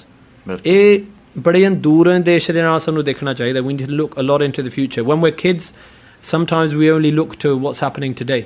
But Guru Sahib Ji says, agaha ku tarag, look forward, ਪਿੱਛਾ ਫੇਰ ਨਾ ਮੋੜੜਾ। Then what it means, ਇਹਦੇ ਅਰਥ ਕੀ ਨੇ ਪਿੱਛਾ ਫੇਰ ਨਾ ਮੋੜੜਾ? ਇਹਦੇ ਅਰਥ ਇਹ ਆ, ਤੂੰ ਇਹੋ ਜਿਹਾ ਕੰਮ ਨਾ ਕਰ ਜਿਹਦੇ ਕਰਕੇ ਤੈਨੂੰ ਪਿੱਛੇ ਦੇਖ ਕੇ ਪਛਤਾਣਾ ਪਵੇ। ਪਿੱਛਾ ਫੇਰਨਾ ਮੋਢੜਾ. Guru Sahib Ji says, don't do those things that you have to look back and regret upon. Agaha ku tarag, think about the future. Pichha fੇਰਨਾ ਮੋਢੜਾ, do not make impulsive decisions which make you regret the rest of your life. Nanak sij aweha war. If you win this time, bahar na hoi janamda. Then you won't have to be born again. ਇਹੋ ਜਿਹੀ ਸੋਚ ਨੂੰ, ਦੂਰ ਅੰਦੇਸ਼ ਸੋਚ ਨੂੰ, ਗੁਰੂ ਦੀ ਸੋਚ ਨੂੰ ਲੈ ਕੇ ਜਦੋਂ ਅਸੀਂ ਚੱਲਾਂਗੇ, then we'll find ਕਿ ਜਿਹੜੀ ਮੁਸ਼ਕਲਾਂ ਆ ਉਹ ਪਰੇ ਹਟਦੀਆਂ ਜਾਣਗੀਆਂ. But we need to bring Gurbani ਵਿਚਾਰ to our kids. ਅਸੀਂ ਗੁਰਬਾਣੀ ਦੀ ਵਿਚਾਰ ਨਹੀਂ ਲਿਆ ਸਕੇ ਬੱਚਿਆਂ ਤੱਕ, ਤਾਂਹੀਓ ਤਾਂ that's why I'm speaking English, to get the Guru's message to them so they can understand ਕਿ ਗੁਰੂ ਗ੍ਰੰਥ ਸਾਹਿਬ ਜੀ ਮਹਾਰਾਜ ਕਿਹੋ ਜਿਹੇ ਵਿਸ਼ਾਲ ਤੇ ਕਿਹੋ ਜਿਹੇ ਦਿਆਲ ਪਾਤਸ਼ਾਹ ਨੇ, what we can find in Gurbani. ਬਿਲਕੁਲ ਜੀ, ਬਹੁਤ ਵਧੀਆ ਜੀ. ਇਹਨਾਂ ਨੇ ਆਪਣਾ ਜਿਹੜਾ ਸਵਾਲ ਦਿੱਤਾ ਹੈ ਜਵਾਬ ਦਾ. ਅਤੇ ਭਾਈ ਸੁੱਖਾ ਸਿੰਘ ਜੀ, ਤੁਸੀਂ ਆਪਣੇ ਅਮਰੀਕਾ ਦੇ ਟੂਰ ਦੇ ਵਿੱਚ ਆਏ ਹੋਗੇ I think for the first time. ਹਾਂਜੀ, ਪਹਿਲਾਂ ਵੀ ਮੈਂ ਅਮਰੀਕਾ ਆਇਆ, ਪਰ ਉਹ ਬੜਾ ਚਿਰ ਪਹਿਲਾਂ ਆਇਆ ਸੀ ਅਤੇ ਕਥਾ ਨਹੀਂ ਸੀ ਹੋਈ ਗੁਰਦੁਆਰਿਆਂ ਦੇ ਵਿੱਚ. ਇਹ ਪਹਿਲਾ ਕਥਾ ਦਾ ਟੂਰ ਆ. ਬਹੁਤ ਵਧੀਆ ਜੀ, ਠੀਕ ਹੈ ਜੀ. ਅਤੇ ਤੁਸੀਂ ਕੱਲ੍ਹ ਫਰੀਮੌਂਟ ਗੁਰਦੁਆਰਾ ਸਾਹਿਬ ਸੀਗੇ, ਹਾਂਜੀ, ਅਤੇ ਅੱਜ ਤੁਸੀਂ ਸੈਨ ਹੋਜ਼ੇ ਗੁਰਦੁਆਰਾ ਸਾਹਿਬ ਜੀ ਕਥਾ ਕਰਨੀ ਹੈਗੀ, ਅਤੇ ਨਾਲ ਤੁਸੀਂ ਨਿਆਣਿਆਂ ਦੇ ਨਾਲ ਵੀ ਤੁਸੀਂ ਥੋੜ੍ਹੀ ਬਹੁਤੀ ਵਿਆਖਿਆ ਕਰਦੇ ਹੋ, ਉਹਨਾਂ ਲਈ ਪ੍ਰੋਗਰਾਮ ਕਰਦੇ ਹੋ, ਉਹਦੇ ਬਾਰੇ ਥੋੜ੍ਹਾ ਜਿਹਾ ਦੱਸੋ ਜੀ ਜ਼ਰੂਰ. ਹਾਂਜੀ, ਨਿਆਣਿਆਂ ਦਾ ਜਿਹੜਾ ਪ੍ਰੋਗਰਾਮ ਆ ਉਹ ਇੱਥੋਂ ਦੇ ਸਿੰਘਾਂ ਨੇ ਪ੍ਰੋਗਰਾਮ ਜਿਹੜਾ ਲਿਖਿਆ ਆ ਜੀ, ਕਿ ਘੰਟਾ ਕੁ ਪਹਿਲਾਂ ਬੱਚਿਆਂ ਦੇ ਨਾਲ ਪੌਣਾ ਕੁ ਘੰਟਾ ਜਿਹੜਾ ਆ ਉਹ ਇੱਕ ਇੰਟਰੈਕਟਿਵ ਜਿਹਾ ਸੈਸ਼ਨ ਹੁੰਦਾ ਆ. ਉਹ ਸਵਾਲ ਪੁੱਛ ਵੀ ਸਕਦੇ ਆ, ਅਤੇ ਵੈਸੇ ਵੀ ਉਹ ਇੰਗਲਿਸ਼ ਦੇ ਵਿੱਚ ਸਾਰਾ ਹੁੰਦਾ ਹੈ. ਪਰ ਮੈਂ ਬੱਚਿਆਂ ਨੂੰ ਜ਼ਰੂਰ ਕਹਿੰਦਾ ਹਾਂ ਕਿ ਆਹ ਜਿਹੜਾ ਇੰਟਰੈਕਟਿਵ ਸੈਸ਼ਨ ਇਸ ਤੋਂ ਬਾਅਦ ਕਥਾ 'ਚ ਜ਼ਰੂਰ ਆਉਣਾ. ਜੀ ਜੀ ਜੀ, ਕਿਉਂਕਿ ਕਥਾ ਅਤੇ ਕੀਰਤਨ ਸਾਡੀਆਂ ਦੋ ਥੰਮੀਆਂ ਨੇ, and we need to bring our children back into ਕਥਾ. ਕਈ ਵਾਰੀ ਕੀਰਤਨ 'ਚ ਬਹਿ ਜਾਂਦੇ ਸਾਡੇ ਨਿਆਣੇ, ਪਰ ਕਥਾ ਦੇ ਵੱਲੋਂ ਥੋੜ੍ਹਾ ਜਿਹਾ ਉਹ ਕੰਨੀ ਕਤਰਾਉਂਦੇ ਨੇ. ਕਿਉਂ? ਕਿਉਂਕਿ ਸਮਝ ਨਹੀਂ ਆਉਂਦੀ, ਅਤੇ it's understandable if you don't understand, ਫਿਰ ਰੁਚੀ ਨਹੀਂ ਪੈਦਾ ਹੋਣੀ. That's why I have the interactive sessions beforehand with them as well. ਚਲੋ ਹਰੇਕ ਥਾਂ 'ਤੇ ਨਹੀਂ ਇਸ ਤਰ੍ਹਾਂ ਹੋਇਆ, ਕਈਆਂ ਥਾਵਾਂ 'ਤੇ ਕਥਾ ਹੀ ਇਕੱਲੀ ਹੋਈ ਆ, ਪਰ ਉਹਨਾਂ ਦਾ ਮੰਤਵ ਇਹ ਆ ਕਿ ਬੱਚਿਆਂ ਨਾਲ ਥੋੜ੍ਹੀ ਬਹੁਤੀ ਰਿਲੇਸ਼ਨਸ਼ਿਪ ਬਣ ਜਾਵੇ, ਉਹਨਾਂ ਨੂੰ ਫਿਰ ਕਥਾ ਦੇ ਵਿੱਚ ਲਿਆਉਣਾ, ਖਿੱਚਣਾ, ਕਮ ਇਨ to the katha, to come and listen to the katha. ਅਤੇ ਮੈਂ ਸਾਰਿਆਂ ਨੂੰ ਬੇਨਤੀ ਕਰਾਂਗਾ, ਜਿਹੜੇ ਵੀ ਆ ਸਕਦੇ, ਐਨੀ one, it doesn't matter who you are, where you from. ਅਤੇ ਸਾਡੇ ਆਪਾਂ ਨਿਊਜ਼ੀਲੈਂਡ ਗਏ ਸੀ ਕਥਾ ਕਰਨ, ਉੱਥੇ ਗੋਰੇ ਵੀ ਹੁੰਦੇ ਸੀ ਕਥਾ ਸੁਣਨ ਵਾਸਤੇ. ਜੀ ਜੀ ਜੀ, ਅਤੇ ਵਧੀਆ. ਉੱਥੇ ਗੋਰਾ ਆ ਇੱਕ ਆਪਣੇ ਸੰਪਰਕ ਦੇ ਵਿੱਚ ਹੀ ਉਹਨੇ ਕੇਸ ਰੱਖ ਲਿਆ ਹੁਣ, ਅਤੇ ਅੰਮ੍ਰਿਤ ਦੀਆਂ ਤਿਆਰੀਆਂ ਉਹਦੀਆਂ ਚੱਲਦੀਆਂ. ਤਾਂ ਕਰਕੇ ਗੁਰੂ ਦਾ ਘਰ is open to everyone, whoever wants to come, doesn't matter how much understanding you have of Sikhi. ਤੁਸੀਂ ਆਓ ਤਾਂ ਸਹੀ, come and sit down. If you understand then it's a blessing, and if you don't or if you don't feel the connection at first, then you haven't lost anything. You'll gain something. Kuch na kuch ta milega. There's nothing to lose. There's nothing to lose. Come and try. Come and sit in the katha and try and sit with us. ਜੀ ਭਾਈ ਸੁੱਖਾ ਸਿੰਘ ਜੀ, ਅਤੇ ਜੇ ਆਪਾਂ ਦੇਖੀਏ ਅੱਜ ਕੱਲ੍ਹ ਦਾ ਜਿਹੜਾ medium ਹੈਗਾ ਪ੍ਰਚਾਰ ਦਾ, ਬਹੁਤ ਜ਼ਿਆਦਾ ਫੈਲਿਆ ਹੋਇਆ ਜੀ. ਕੋਈ ਯੂਟਿਊਬ ਹੋਇਆ, ਇੰਟਰਨੈਟ ਨੇ ਜੀ ਬਹੁਤ ਜ਼ਿਆਦਾ ਜਿਹੜੇ ਜੀ ਆਡੀਓ ਫਾਈਲਸ ਹੁੰਦੀਆਂ ਹੈਗੀਆਂ ਕਥਾ ਦੀ, ਕੀਰਤਨ ਦੀ, ਅਤੇ ਵੈਸੇ ਵੀ ਸਾਰੇ ਬਹੁਤ ਜ਼ਿਆਦਾ ਤਰ੍ਹਾਂ ਦੇ ਜੀ ਫੈਲੇ ਹੋਏ ਨੇਗੇ ਮੀਡੀਅਮਸ ਫॉर ਪ੍ਰਚਾਰ. ਪਰ ਉਹਦੇ ਨਾਲ ਆਪਾਂ ਦੇਖੀਏ ਵੀ ਜਿਹੜਾ ਆਊਟਪੁੱਟ ਹੈਗਾ, ਜਿਹੜਾ ਲਿੰਕ ਹੈ ਰਿਲੇਸ਼ਨਸ਼ਿਪ ਦਾ, ਉਹਦਾ ਅਸਰ ਕਿੰਨਾ ਕੁ ਹੁੰਦਾ ਹੈਗਾ, ਉਹਨਾਂ ਨਹੀਂ ਹੁੰਦਾ ਜਿੰਨਾ ਪ੍ਰਚਾਰ ਹੋ ਰਿਹਾ. ਸੋ ਤੁਹਾਨੂੰ ਕੀ ਲੱਗਦਾ ਵੀ ਇਹਦਾ ਕੀ ਕਾਰਨ ਹੈ? ਇਹਦਾ ਜਿਹੜਾ ਮੁੱਖ ਕਾਰਨ ਆ ਵੀ ਜੀ ਇਸ ਤਰ੍ਹਾਂ ਆ ਕਿ ਜਿਹੜੀ ਧਰਮ ਦੀ ਗੱਲ ਹੈ, ਖਾਸ ਕਰਕੇ ਗੁਰੂ ਨਾਨਕ ਦੇਵ ਜੀ ਦੀ ਸਿੱਖੀ ਆ ਜੀ, ਗੁਰੂ ਨਾਨਕ ਪਾਤਸ਼ਾਹ ਜੀ ਨੇ ਤਾਂ ਇਹ ਧਰਮ ਬਣਾਇਆ ਹੈ ਕਿ ਆਪ ਗਵਾਈਆ ਤਾਂ ਸ਼ਹੁ ਪਾਈਆ ਔਰ ਕੈਸੀ ਚਤਰਾਈ ਜੀ. ਆਪਣੇ ਆਪ ਨੂੰ ਗਵਾ ਕੇ ਅਤੇ ਗੁਰੂ ਨੂੰ ਪਾਇਆ ਜਾਂਦਾ ਹੈ ਜੀ. ਜਿਵੇਂ ਤੁਹਾਡੇ ਸਾਹਮਣੇ ਇੱਕ ਐਗਜ਼ਾਮਪਲ ਰੱਖਾਂ, ਪੰਜਾਬ ਤੋਂ ਜਿਹੜੇ ਆਏ ਆ ਸਿਰ ਦੇ ਉੱਤੇ ਪੰਡਾ ਰੱਖਦੇ ਹੁੰਦੇ ਸੀ ਜੀ. ਜੇ ਕਾਸੀ ਚੀਜ਼ ਦੀ ਸਿਰ 'ਤੇ ਪੰਡ ਰੱਖੀ ਆ ਅਤੇ ਕਹਿ ਦੇਵੇ ਕਿ ਸੀਸ ਝੁੱਕ ਵੀ ਜਾਵੇ, ਦੋ ਗੱਲਾਂ ਨਹੀਂ ਹੋ ਸਕਦੀਆਂ ਜੀ. ਜਾਂ ਪੰਡ ਨੂੰ ਚੁੱਕ ਕੇ ਮਾਰਨਾ ਪਵੇਗਾ ਅਤੇ ਜਾਂ ਫਿਰ ਸਿਰ ਨਹੀਂ ਝੁਕੇਗਾ ਜੀ ਜੀ. ਅਤੇ ਅੱਜ ਕੱਲ੍ਹ ਇਹ ਗੱਲ ਹੈ ਕਿ ਸਾਡੇ ਛੋਟੇ ਹੁੰਦਿਆਂ ਹੋਇਆਂ, ਹੁਣ ਤੁਸੀਂ ਸਕੂਲਾਂ 'ਚ ਜਾ ਕੇ ਦੇਖੋ, ਟੀਚਰ ਜਿਹੜੇ ਆ ਉਹ ਔਖੇ ਹੋਏ ਪਏ ਆ ਕਿ ਬੱਚੇ ਸਾਡੀ ਗੱਲ ਨਹੀਂ ਮੰਨਦੇ. ਕਿਉਂ? ਕਿਉਂਕਿ ਹਰੇਕ ਬੰਦਾ ਆਪਣੇ ਹੰਕਾਰ ਦੀ ਪੰਡ ਨੂੰ ਛੱਡਣ ਵਾਸਤੇ ਤਿਆਰ ਨਹੀਂ. ਜੀ ਜੀ ਜੀ. ਪ੍ਰਚਾਰ ਸੁਣਨ ਵਾਸਤੇ, ਉਸ 'ਤੇ ਅਮਲ ਕਮਾਉਣ ਵਾਸਤੇ ਸਾਨੂੰ ਆਪਣੇ ਹੰਕਾਰ ਨੂੰ, ਆਪਣੇ ਥੋਟ ਪ੍ਰੋਸੈਸ ਨੂੰ, ਇੱਥੋਂ ਤੱਕ ਕਿ ਗੁਰੂ ਸਾਹਿਬ ਜੀ ਕਹਿੰਦੇ ਨੇ ਕਿ ਭਗਤ ਬਿਨਾ ਬਹੁ ਡੂਬੇ ਸਿਆਣੇ, ਗੁਰ ਕੀ ਮੱਤ ਤੂੰ ਲੈ ਆਨੇ. ਗੁਰੂ ਦੀ ਮੱਤ ਨੂੰ ਧਾਰਨ ਕਰਨਾ, ਪਹਿਲਾਂ ਤੁਸੀਂ ਤਾਂ ਧਾਰਨ ਕਰੋਗੇ ਜੇ ਆਪਣੀ ਮੱਤ ਨੂੰ ਤੁਸੀਂ ਕਹੋਗੇ ਕਿ ਮੇਰੀ ਮੱਤ ਜਿਹੜੀ ਆ ਸਹੀ ਨਹੀਂ. ਠੀਕ ਹੈ ਜੀ. ਮੇਰੀ ਮਨ ਦੀ ਮੱਤ, ਜੇ ਮੈਂ ਉਹਦੇ ਵਿੱਚ ਫਾਲਟ ਲੱਭਾਂਗਾ ਕਿ ਇਹ ਗਲਤ ਆ, ਤਾਂ ਹੀ ਮੈਂ ਗੁਰੂ ਦੀ ਮੱਤ ਅਪਣਾਵਾਂਗਾ. ਜੇ ਮੈਂ ਕਹਾਂਗਾ ਕਿ ਜੇ ਮੈਨੂੰ ਸਭ ਤੋਂ ਆਉਂਦਾ ਆ, ਫਿਰ ਨਹੀਂ ਗੁਰੂ ਦੇ ਅੱਗੇ ਜਾਇਆ ਜਾਂਦਾ. ਜੀ ਜੀ. ਗੁਰੂ ਦੇ ਅੱਗੇ ਤਾਂ ਆਤਮ ਸਮਰਪਣ ਹੁੰਦਾ ਹੈ, ਮਨ ਸਮਰਪਣ ਕਰਨਾ ਪੈਂਦਾ, ਤਨ ਸਮਰਪਣ ਕਰਨਾ ਪੈਂਦਾ, ਸਭ ਕੁਛ ਗੁਰੂ ਦੇ ਅੱਗੇ. ਅਬ ਹਮ ਚਲੀ ਠਾਕੁਰ ਪਹਿਹਾਰ, ਇਹ ਸੱਚੇ ਪਾਤਸ਼ਾਹ ਮੈਨੂੰ ਤਾਂ ਕੁਝ ਨਹੀਂ ਆਉਂਦਾ. ਕਹਿੰਦੇ ਨੇ ਨਾ ਬਾਣੀ ਦੇ ਵਿੱਚ ਆਪਣੀ ਤੁਕ ਆਉਂਦੀ ਹੈ ਕਿ ਤੂੰ ਸਮਰੱਥ ਵੱਡਾ, ਮੇਰੀ ਮੱਤ ਥੋਰੀ ਰਾਮ ਪਾਲੈ ਅਕਿਰਤ ਕਣਾ ਪੂਰਨ ਦ੍ਰਿਸ਼ਟ ਤੇਰੀ ਰਾਮ। ਜੀ ਜੇ ਆਪਣੀ ਮੱਤ ਨੂੰ ਛੋਟੀ ਸਮਝਾਂਗੇ ਤੇ ਫਿਰ ਗੁਰੂ ਕੀ ਮੱਤ ਨੂੰ ਧਾਰਨ ਕਰਾਂਗੇ। ਤੇ ਅਸਲ ਦੇ ਵਿੱਚ ਆਹ ਗੱਲ ਹੈ, ਤਾਂ ਕਰਕੇ ਪ੍ਰਚਾਰ ਜਿਹੜਾ ਸਾਨੂੰ ਪਚ ਨਹੀਂ ਰਿਹਾ। ਅਸੀਂ ਸੁਣ ਰਹੇ ਹਾਂ ਲੇਕਿਨ ਪਛਾਣ ਨਹੀਂ ਰਹੇ ਹੈਗੇ, ਇਸੇ ਗੱਲ ਕਰਕੇ। ਸੋ ਅਗਲਾ ਮੇਰਾ ਸਵਾਲ ਤੁਹਾਨੂੰ ਇਹੀ ਹੋਏਗਾ, ਇਸ ਨੂੰ ਫੋਲੋ ਅਪ ਕਰਦੇ ਹੋਏ ਵੀ ਪ੍ਰੋਬਲਮ ਆਪਾਂ ਹਾਈਲਾਈਟ ਕਰ ਲਿੱਤੀ ਹੈ ਵੀ ਤੁਸੀਂ ਕਿਹਾ ਜਿਵੇਂ ਜਿਹੜੇ ਹੰਕਾਰ ਦੀ ਪੰਡ ਹੈਗੀ ਇਹ ਬੰਦਾ ਸਿਰ ਤੋਂ ਨਹੀਂ ਲਾਉਂਦਾ। ਅਗਲਾ ਆਪਾਂ ਕੀ ਕਰ ਸਕਦੇ ਹਾਂ ਐਜ਼ ਅ ਸੋਸਾਇਟੀ ਵੀ ਇਹ ਜਿਹੜਾ ਮੈਸੇਜ ਹੈਗਾ ਨਾ ਕਿ ਸਿਰਫ ਤੋਂ ਸਿਰਫ ਪਹੁੰਚਾਇਆ ਜਾਵੇ ਪਰ ਇਹਦੇ ਉੱਤੇ ਅਮਲ ਵੀ ਕੀਤਾ ਜਾਵੇ ਜਿਹੜੇ ਆਪਣੇ ਸਾਡੇ ਹੈਗੇ ਮੈਂਬਰ ਕਮਿਊਨਿਟੀ ਦੇ। ਪਹਿਲੀ ਗੱਲ ਤਾਂ ਇਹ ਹੈ ਜਿਹੜੇ ਕਹਿਣ ਵਾਲੇ ਆ ਉਹ ਆਪਣੇ ਜੀਵਨ ਦੇ ਅੰਦਰ ਧਾਰਨ ਕਰਨ ਦੀ ਕੋਸ਼ਿਸ਼ ਕਰਨਾ। ਆਪਾਂ ਸਾਰੇ ਜਿੰਨੇ ਵੀ ਹਾਂ, ਸਾਡਾ ਤਬਕਾ ਪ੍ਰਚਾਰਕਾਂ ਦਾ ਅੱਜ ਜੋ ਵੀ ਕਹਿ ਲਓ ਜੀ, ਇਹ ਬੜੀ ਵੱਡੀ ਲੜਾਈ ਹੈ। ਅੰਦਰ ਦੀ ਜਿਹੜੀ ਲੜਾਈ ਆ ਬਾਹਰਲੀ ਦੁਨੀਆ ਦੀ ਲੜਾਈ ਨੂੰ ਮਾਤ ਪਾ ਦਿੰਦੀ ਹੈ ਜੀ। ਜਿਹੜਾ ਅੰਦਰ ਆਪਣੇ ਬੈਠ ਕੇ ਤੇ ਰੋਜ਼ ਲੜਨਾ ਆਪਣੇ ਕਾਮ ਕ੍ਰੋਧ ਲੋਭ ਮੋਹ ਹੰਕਾਰ ਦੇ ਨਾਲ, ਇਹ ਜੰਗ ਬੜੀ ਕਠਿਨ ਆ ਭਾਈ ਸਾਹਿਬ। ਕਹਿਣਾ ਬੜਾ ਸੌਖਾ ਆ ਕਿ ਪੰਜਾਂ ਨੂੰ ਕਾਬੂ ਕਰ ਲਓ ਜੀ, ਪਰ ਨਹੀਂ, ਇਹ ਬੜੇ ਢੀਠ ਨੇ ਅੰਦਰੋਂ। ਬਹੁਤ ਜ਼ਿਆਦਾ ਗਹਿ ਗੱਚ ਲੜਾਈ ਕਰਨੀ ਪੈਂਦੀ ਜੀ ਜੀ। ਅਤੇ ਇਹਨਾਂ ਨਾਲ ਲੜਾਈ ਆਪਾਂ ਖੁਦ ਤੋਂ ਸ਼ੁਰੂ ਕਰੀਏ। ਚਲੋ ਮਹਾਰਾਜ ਕਿਰਪਾ ਕਰੇ ਜਿੰਨੇ ਵੀ ਅਸੀਂ ਹੈਗੇ ਆਪਣੇ ਅੰਦਰੋਂ ਇਹ ਲੜਾਈ ਸ਼ੁਰੂ ਕਰੀਏ। ਜਦੋਂ ਤੁਸੀਂ ਅੰਦਰੋਂ ਇਹ ਲੜਾਈ ਪ੍ਰੈਕਟੀਕਲ ਭਾਈ ਸਾਹਿਬ ਜੀ, ਜਿਹੜਾ ਪ੍ਰੈਕਟੀਕਲ ਆ ਨਾ ਇਹਦਾ ਕੋਈ ਵੀ ਆਸਾਨੀ ਨਹੀਂ। ਪ੍ਰੈਕਟੀਕਲ ਜਿਹੜੀ ਚੀਜ਼ ਕਿਸੇ ਨੂੰ ਦਿਸ ਪਈ, ਮਿੱਠਾ ਬੋਲੋਗੇ, ਨਿਭ ਕੇ ਚਲੋਗੇ, ਗੁਰਸਿੱਖੀ ਪ੍ਰੇਮ ਭਾਵਨਾ ਨੂੰ ਵੰਡੋਗੇ ਨਾ ਜੀ ਜੀ, ਜਿਹੜੇ ਕੰਮ ਨੂੰ ਤੁਸੀਂ ਹੱਥ ਛੂਹੋਗੇ ਉਹਦੇ ਵਿੱਚੋਂ ਗੁਰੂ ਦੀ ਮਹਿਕ ਆਏਗੀ।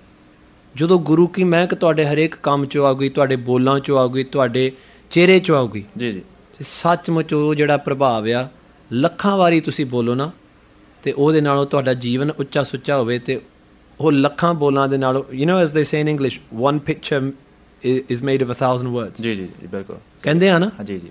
ਅਤੇ 1,000 words of a ਪ੍ਰਚਾਰਕ they can be said, ਪਰ ਜੇ ਉੱਥੇ ਅਮਲੀ ਜੀਵਨ ਨਹੀਂ ਫਿਰ ਉਹ ਜਿਹੜੇ 1,000 word ਹੈ ਉਹ ਜਾਏ ਚਲ ਜਾਂਦੇ। 1,000 word ਨਾਲੋਂ ਇੱਕ ਲਫ਼ਜ਼ ਜਿਹੜਾ ਆ ਕਮਾਉਣ ਵਾਲੇ ਦੇ ਜੀਵਨ ਦੇ ਅੰਦਰ ਉਹ ਕਿਹਾ ਜਾਵੇ ਅਤੇ ਉਹ ਤੀਰ ਵਾਂਗੂ ਜਿਹੜਾ ਵਿੰਨ ਕੇ ਰੱਖ ਦਿੰਦਾ ਬੰਦਿਆਂ ਨੂੰ ਜੀ। ਕਿਉਂਕਿ ਤੀਰ ਤਾਂ ਬੜੀ ਵਧੀਆ ਚੀਜ਼ ਆ, ਬੜਾ ਤਗੜਾ ਸ਼ਸਤਰ ਆ, ਪਰ ਚਲਾਉਣ ਵਾਲਾ ਵੀ ਉਹੋ ਜਿਹਾ ਹੋਵੇ ਨਾ। ਚਲਾਉਣ ਵਾਲੇ ਤੋਂ ਬਿਨਾਂ ਉਹਦੀ ਕੋਈ ਪਾਵਰ ਨਹੀਂ ਹੈਗੀ। ਚਲਾਉਣ ਵਾਲੇ ਤੋਂ ਬਿਨਾਂ ਅਤੇ ਤੀਰ ਤਾਂ ਖਾਲੀ ਇੱਕ ਲੋਹੇ ਦਾ ਪੀਸ ਆ। ਬਿਲਕੁਲ ਜੀ, ਸਹੀ ਆ।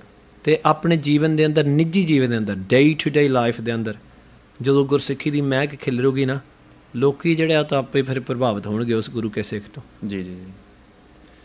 ਸੋ ਅਗਲਾ ਮੇਰਾ ਜੀ ਫੋਲੋ ਅਪ ਤੁਹਾਨੂੰ ਹੈਗਾ ਕਿ ਕਮਿਊਨਿਟੀ ਸਮਝਦੀ ਹੈ ਵੀ ਗੁਰਦੁਆਰਾ ਸਾਹਿਬ ਜਿਹੜਾ ਆਪਣਾ ਹੈਗਾ ਇੱਕ ਹੋਮ ਹੈਗਾ। ਭਾਵੇਂ ਜਾਂਦੇ ਹੈਗੇ ਹਰ ਸੰਡੇ ਨੂੰ, ਹਰ ਰੋਜ਼ ਜਿਸ ਮਰਜ਼ੀ ਤਰੀਕੇ ਨਾਲ ਜਾਂਦੇ ਹੈਗੇ। ਤੁਹਾਡਾ ਕੀ ਸੋਚਣਾ ਹੈ ਕਿ ਗੁਰਦੁਆਰਾ ਸਾਹਿਬ ਦੇ ਵਿੱਚ ਕੋਈ ਜੇ ਚੇਂਜ ਲਿਆ ਸਕਦੇ ਹੈ ਤਾਂ ਕਿ ਜਿਹੜੇ ਲੋਕ ਹੈਗੇ ਉਹ ਸਿਰਫ ਆਪਣਾ ਇੱਕ ਫਰਜ਼ ਨਾ ਸਮਝ ਕੇ ਪਰ ਆਪਣੇ ਅੰਦਰੂਨੀ ਤੌਰ 'ਤੇ ਵੀ ਮੈਂ ਉੱਥੇ ਜਾ ਕੇ ਸ਼ਾਂਤੀ ਪਾਉਣੀ ਹੈਗੀ ਜਾਂ ਮੈਂ ਕੁਛ ਸਿੱਖਣਾ ਹੈਗਾ ਉਸ ਤਰੀਕੇ ਨਾਲ ਜਾਣ, ਨਾ ਕਿ ਸਿਰਫ ਤੋਂ ਸਿਰਫ ਉਹ ਚਲੋ ਜੀ ਆਪਾਂ ਅੱਜ ਸੰਡੇ ਹੈਗਾ ਸੋ ਅੱਜ ਗੁਰਦੁਆਰਾ ਜਾਣਾ ਹੈਗਾ। ਦੇਖੋ ਭਾਈ ਸਾਹਿਬ, ਉਹ ਵੀ ਗੱਲ ਜਿਹੜੀ ਆ ਇੱਧਰ ਨੂੰ ਹੀ ਜਾਂਦੀ ਆ ਕਿ ਜੇ ਤੁਸੀਂ ਗੁਰਦੁਆਰਾ ਸਾਹਿਬ ਨੂੰ ਰਿਚੁਅਲ ਦੇ ਤੌਰ ਤੋਂ ਦੇਖਣ ਦੇ ਨਾਲੋਂ ਪ੍ਰੇਮ ਭਾਵਨਾ ਸ਼ੁਰੂ ਕਰਨੀ ਆ ਤੁਸੀਂ ਨਾ। ਜੀ ਜੀ ਜੀ। ਅਤੇ ਇੱਕ ਗੁਰਦੁਆਰਾ ਸਾਹਿਬ ਦੇ ਅੰਦਰ ਪ੍ਰੇਮ ਭਾਵਨਾ ਜਿਹੜੀ ਆ, ਇੱਕ ਪ੍ਰਚਾਰਕ ਦੇ ਅੰਦਰ ਇੱਕ ਜਿਹੜਾ ਵੀ ਉਪਰਾਲਾ ਹੋ ਸਕਦਾ। ਕੋਈ ਕੀਰਤਨ ਕਰ ਰਿਹਾ ਪ੍ਰੇਮ ਦੇ ਨਾਲ, ਇਹ ਹੋ ਸਕਦਾ ਹੈ। ਕੋਈ ਬੱਚਿਆਂ ਨੂੰ ਪੰਜਾਬੀ ਸਿਖਾ ਰਿਹਾ, ਇਹ ਹੋ ਸਕਦਾ ਆ। ਜਿਹੜਾ ਵੀ ਹੈ, you can speak many languages, God only understands one. God only understands love. ਜੀ ਜੀ। ਉਹਦਾ ਹੋਰ ਕੋਈ ਭਾਸ਼ਾ ਨਹੀਂ। ਗੁਰੂ ਨਾਨਕ ਪਾਤਸ਼ਾਹ ਨੇ ਤਾਂ ਕਹਿ ਦਿੱਤਾ ਸਾਫ਼ ਕਰਕੇ, ਮੋਹ ਕੇ ਬੋਲਣ ਬੋਲੀਏ ਜਿਤ ਸੁਣ ਤੇਰੇ ਪਿਆਰ। ਉਹ ਤਾਂ ਕਹਿੰਦੇ ਨੇ ਉਹ ਬੋਲ ਹੀ ਉਹਦੇ ਪਿਆਰ ਨੇ। ਜਿਹੜੀ ਚੀਜ਼ ਜਿੱਥੇ ਪਿਆਰ ਆ ਗਿਆ ਨਾ ਉੱਥੇ ਸਭ ਕੁਛ ਮਗਰ ਆ ਜਾਂਦਾ। ਬਿਲਕੁਲ ਜੀ। ਜਿਹੜੇ ਗੁਰੂ ਕੇ ਸਿੱਖ ਦੇ ਅੰਦਰ ਪ੍ਰੇਮ ਆ ਜਾਵੇ। ਹੁਣ ਅਸੀਂ ਪ੍ਰੇਮ ਦੇ ਨਾਲ ਜਾਵਾਂਗੇ, ਕੀਰਤਨ ਕਰਾਂਗੇ, ਅਤੇ ਭਾਈ ਸਾਹਿਬ ਪ੍ਰੇਮ ਦੇ ਨਾਲ ਕੀਰਤਨ ਕਰਨਾ ਵੀ ਕਿਸੇ ਨੂੰ ਆਕਰਸ਼ਿਤ ਕਰ ਦਿੰਦਾ ਹੈ। ਕੋਈ ਪਤਾ ਨਹੀਂ। ਅਤੇ ਮੈਂ ਬੇਨਤੀ ਕਰਦਾ ਜਿਹੜੇ ਫਿਰ ਵੀ ਚਲੋ ਸੰਡੇ ਤੋਂ ਸੰਡੇ ਜਾਂ ਜਦੋਂ ਵੀ ਜਾਂਦੇ ਗੁਰੂ ਕੇ ਸਿੱਖ, ਤੁਸੀਂ ਜਾਓ ਜ਼ਰੂਰ। ਇੱਕ ਦਿਨ ਮਹਾਰਾਜ ਦੀ ਕਿਰਪਾ ਹੋਵੇ, ਐਸਾ ਕੋਈ ਗੁਰਮੁਖ ਪਿਆਰਾ ਬੈਠਾ ਹੋਊਗਾ ਜਾਂ ਤੁਹਾਡੇ ਮਨ ਦੇ ਵਿੱਚ ਕੋਈ ਐਸਾ ਫੁਰਨਾ ਹੋਊਗਾ ਕਿ ਤੁਹਾਡੀ ਰਿਚੁਅਲ ਜਿਹੜੀ ਆ ਉਹ ਬਦਲ ਕੇ ਅਤੇ ਪ੍ਰੇਮ ਭਾਵਨਾ ਦੇ ਵਿੱਚ ਨੇਮ ਜਿਹੜਾ ਕਈ ਵਾਰੀ ਨੇਮ ਨਿਭਾਈ ਚਲੋ ਅਤੇ ਉਹ ਪ੍ਰੇਮ ਬਣ ਜਾਂਦਾ ਹੈ। ਰਿਚੁਅਲ ਜਿਹੜਾ ਤੁਹਾਡਾ ਹੁਣ ਸੰਡੇ ਜਾਣ ਦਾ ਜਾਂ ਜਦੋਂ ਵੀ ਜਾਣ ਦਾ, ਮਹੀਨੇ 'ਚ ਇੱਕ ਵਾਰੀ ਜਾਣ ਦਾ, 2 ਵਾਰੀ ਜਾਣ ਦਾ, ਵੀਕਲੀ ਜਾਣ ਦਾ, ਉਹ ਰੱਖੀ ਚਲੋ।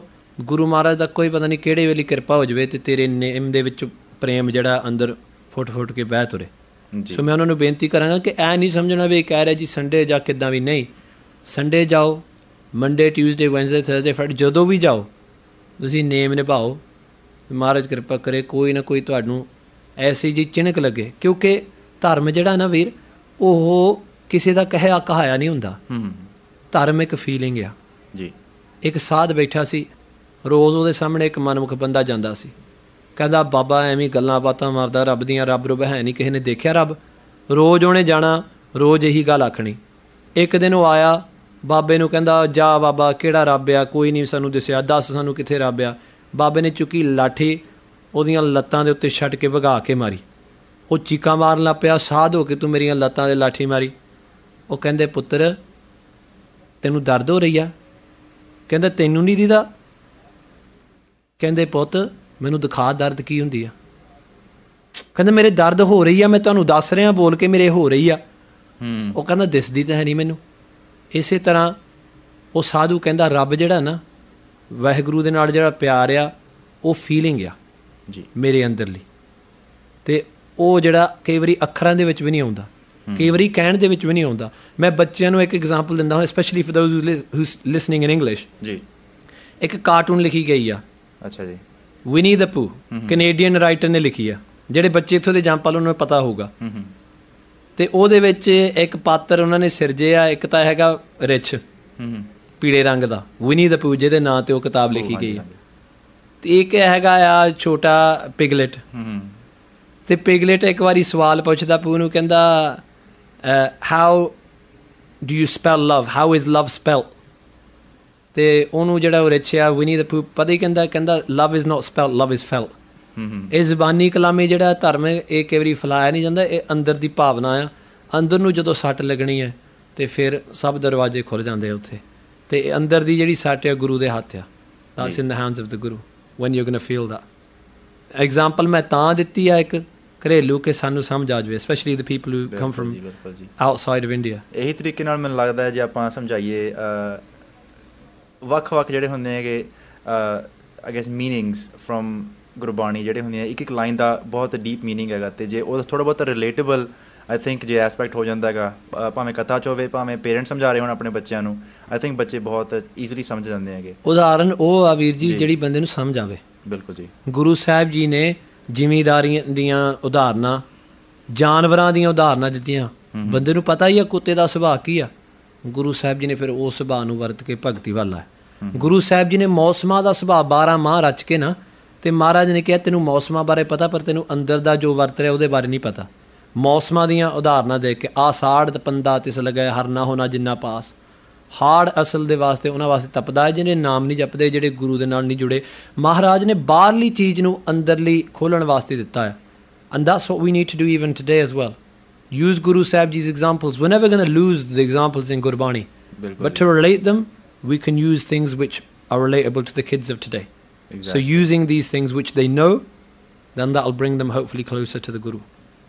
Right. So ਇਹੀ ਮੈਂ ਪ੍ਰੋਬਲਮ ਥੋੜ੍ਹੀ ਬਹੁਤੀ ਐਡਰੈਸ ਕਰਨੀ ਸੀਗੀ ਤੁਹਾਡੇ ਨਾਲ ਵੀ, ਕਿਉਂਕਿ ਤੁਸੀਂ ਕਾਫੀ ਯੰਗ ਹੋ, ਸੋ ਯੂ ਅੰਡਰਸਟੈਂਡ ਜਿਹੜੇ ਬੱਚਿਆਂ ਦੀ ਥੋਟ ਪ੍ਰੋਸੈਸ ਹੁੰਦਾ ਹੈਗਾ, ਭਾਵੇਂ ਅੱਜ ਕੱਲ੍ਹ ਦੇ ਹੈਗੇ, ਭਾਵੇਂ ਪਿਛਲੇ ਕਹੋ ਵੀ ਓਲਡਰ ਜਨਰੇਸ਼ਨ ਵੀ ਜਿਹੜੇ ਅੱਜ ਕੱਲ੍ਹ ਦੇ ਕਈ ਬਜ਼ੁਰਗ ਹੁੰਦੇ ਹੈਗੇ ਗੁਰਦੁਆਰਾ ਸਾਹਿਬ 'ਤੇ ਜਿੱਥੇ ਹੁੰਦੇ ਹੈਗੇ।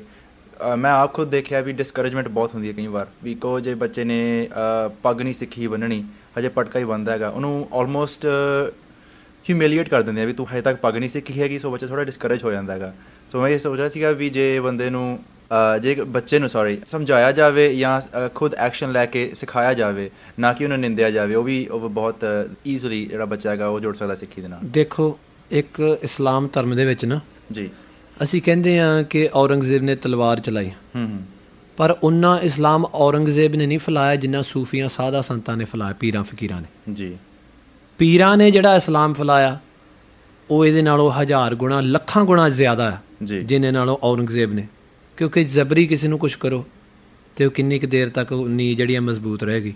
ਜਿਹੜੀ ਪ੍ਰੇਮ ਭਾਵਨਾ ਉਹੀ ਗੱਲ ਉੱਥੇ ਆ ਕੇ ਮੁੱਕਦੀ ਆ ਕਿ ਤੁਸੀਂ ਉਹੀ ਗੱਲ ਜਿਹੜੀ ਆ ਪਟਕੇ ਵਾਲੀ ਗੱਲ ਤੁਸੀਂ ਕਹਿ ਸਕਦੇ ਹੋ, ਤਰੀਕਾ ਹੋਵੇ ਜੀ। ਬਸ ਤਰੀਕੇ ਤੋਂ ਬਿਨਾਂ ਜੁਗਤੀ ਦੇ ਨਾਲ, ਜਿਵੇਂ ਕਹਿੰਦੇ ਮੁਕਤੀ ਆ ਨਾ, ਹਾਂਜੀ ਹਾਂਜੀ, ਜੁਗਤੀ ਹੋਵੇ ਪਿਆਰ ਵਾਲੀ, ਅਤੇ ਉੱਥੇ ਸਾਰਾ ਕੁਛ ਜਿਹੜਾ ਆ ਉਹ ਖੁੱਲ੍ਹ ਜਾਂਦਾ ਹੈ। ਬਸ ਆਪਣੀ ਜਿਹੜੀ ਜੁਗਤੀ ਆ ਪੋਜ਼ੀਟਿਵ ਰੱਖੋ। ਨੈਗੇਟਿਵ ਜਿਹੜੀ ਸੋਚ ਆ ਉਹ ਤਾਂ ਸਾਡੇ ਧਰਮ 'ਚ ਹੈ ਹੀ ਨਹੀਂ। ਜਦੋਂ ਅਸੀਂ ਵਾਹਿਗੁਰੂ ਜੀ ਕੀ ਫਤਿਹ ਬੁਲਾਉਂਦੇ ਹਾਂ, ਮਹਾਰਾਜ ਕਹਿੰਦੇ ਵੀ ਤੁਸੀਂ ਪਹਿਲਾਂ ਹੀ ਜਿੱਤ ਗਏ ਹੋ। ਬਿਫੋਰ ਵੀ ਬਿਗਿਨ ਐਨੀਥਿੰਗ ਅਸੀਂ ਵਾਹਿਗੁਰੂ ਜੀ ਕੀ ਫਤਿਹ ਪਹਿਲਾਂ ਤਾਂ ਬੁਲਾਉਂਦੇ ਹਾਂ ਵੀ ਅਸੀਂ ਜਿੱਤ ਗਏ ਹਾਂ, ਅਸੀਂ ਜੇਤੂ ਹਾਂ, ਜਿੱਤ ਕੇ ਅਸੀਂ ਜਾ ਰਹੇ ਹਾਂ। ਨਿਸ਼ਚੈ ਕਰ ਆਪਣੀ ਜੀਤ ਕਰੋ ਜੀ, ਨਿਸ਼ਚਾ ਹੋ ਜਾ ਕਰੋ ਪੋਜ਼ਿਟਿਵ ਵਾਲਾ, ਫਿਰ ਕੁਛ ਨਹੀਂ ਸਾਹਮਣੇ, ਫਿਰ ਜੋ ਅੜੇ ਸੋ ਚੜੇ। ਫਿਰ ਉਹ ਸਿਧਾਂਤ ਜਿਹੜਾ ਫਿਰ ਆਪਣੀ ਜ਼ਿੰਦਗੀ 'ਚ ਆਊਗਾ ਕਿ ਨਾਨਕ ਨਾਮ ਚੜ੍ਹਦੀ ਕਲਾ ਜੀ, ਚੜ੍ਹਦੀ ਕਲਾ ਦੇ ਨਾਲ ਫਿਰ ਆਪਾਂ ਸਰਬੱਤ ਦਾ ਭਲਾ ਕਰ ਸਕਦੇ ਹਾਂ। ਗੁਰੂ ਨਾਨਕ ਦੇਵ ਜੀ ਮਹਾਰਾਜ ਨਾਲ ਜੁੜੇ ਰਹਾਂਗੇ, ਗੁਰੂ ਦੇ ਉੱਤੇ ਸ਼ਰਧਾ ਟੁੱਟ ਰੱਖੀਏ, ਗੁਰੂ ਦੇ ਨਾਮ ਉੱਤੇ ਸ਼ਰਧਾ ਰੱਖੀਏ ਅਤੇ ਨਾਮ ਜਪ ਕੇ ਫਿਰ ਚੜ੍ਹਦੀ ਕਲਾ ਵਾਲੀ ਜਿਹੜੀ ਸੋਚ ਹੈ ਉਹ ਲੈ ਕੇ ਅਤੇ ਸਰਬੱਤ ਦਾ ਭਲਾ ਹੋ ਸਕਦਾ। ਅਤੇ ਭਾਈ ਸੁੱਖਾ ਸਿੰਘ ਜੀ ਤੁਹਾਡਾ ਬਹੁਤ ਬਹੁਤ ਧੰਨਵਾਦ ਜੀ ਅੱਜ ਜੁੜਨ ਦਾ, ਅਤੇ ਜਾਂਦੇ ਜਾਂਦੇ ਤੁਸੀਂ ਜ਼ਰੂਰ ਆਪਣੇ ਜਿਹੜੇ ਸਰੋਤੇ ਉਹਨਾਂ ਨੂੰ ਕੋਈ ਨਾ ਕੋਈ ਸੰਦੇਸ਼ ਜ਼ਰੂਰ ਦੇ ਕੇ ਜਾਓ ਜੀ। Especially to the young listeners, if you're listening to the radio station anywhere where you are, मैं बेनती करना है, you can find the posters, they're up in most of the Gurdwara Sahibs. Fremont we've covered yesterday, San Jose is today, tomorrow Sacramento, the day after that is Stockton, Fresno. You can get all of this information from the internet as well. If you type in my name, you'll be able to find it on Facebook. I ask all of you, even if you've not come to the Gurdwara or listened to Katha before, anyone, it doesn't matter who you are, please come. I ask you from the bottom of my heart to come and sit in the katha and listen for an hour, half an hour, as long as you can. At least try it out. Let's try and see what diamonds Guru Granth Sahib Ji Maharaj contains for our daily life. So मैं सारे ਨੂੰ ਬੇਨਤੀ ਕਰਦਾ, parent ਨੂੰ ਵੀ ਅਤੇ ਬੱਚਿਆਂ ਨੂੰ ਵੀ, ਕਿ ਤੁਸੀਂ ਹੁਮ ਕੇ ਦੀਵਾਨਾਂ ਦੇ ਵਿੱਚ ਆਉਣ ਦੀ ਕਿਰਪਾਲਤਾ ਕਰਨੀ ਜੀ। ਜੀ ਸੁੱਖਾ ਸਿੰਘ ਜੀ ਬਹੁਤ ਬਹੁਤ ਧੰਨਵਾਦ ਜੀ। ਅਤੇ ਹੁਣ ਆਪਾਂ ਜਾਂਦੇ ਹੋਏ ਗੁਰੂ ਸਾਹਿਬ ਬਖਸ਼ੀ ਫਤਿਹ ਜ਼ਰੂਰ ਪ੍ਰਵਾਨ ਕਰਾਂਗੇ ਜੀ। ਵਾਹਿਗੁਰੂ ਜੀ ਕਾ ਖਾਲਸਾ, ਵਾਹਿਗੁਰੂ ਜੀ ਕੀ ਫਤਿਹ।